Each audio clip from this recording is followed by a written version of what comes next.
এখানে শুয়েছিল, এবার ঠিক জানলার মধ্যে উঠলো, উঠে এই যে দেখুন খাবার খাচ্ছে, সেই খাবার খাচ্ছে। আবার এই খাবার খেতে খেতে আবার মাঝে মাঝে পাখিও দেখছে। মহারানীর কাজেই কি, মহারানীর কাজ হলো ওই শুয়ে থাকা, ঘুমানো, আর মাঝে মাঝে এক্সারসাইজ করা, আর এই যে উঠে একটু খাবার খাওয়া। তো আমাকে একটু খাবার দেবে মিমিরানি? দেবে দেবে? ওই বাচ্চাটা দেখি দেখি, মুখটা দেখি, এইদিকে, আমি এইদিকে দেখি, এদিকে। আরে পাখি দেখতে হবে না। কোথায় পাখি, কোথায় কোথায় পাখি, কোথায়? ওইদিকে।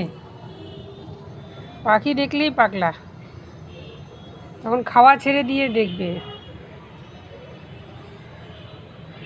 পাখির জন্যই মাঝে মাঝে জানলার পাশে বসে এসে খাবার খায়, যাতে একটু পাখিও দেখা যায়, খাবারও খাওয়া যায়, তাই না মহারানী? দেখি মুখটা, তাকা ওইদিকে বাচ্চাটা।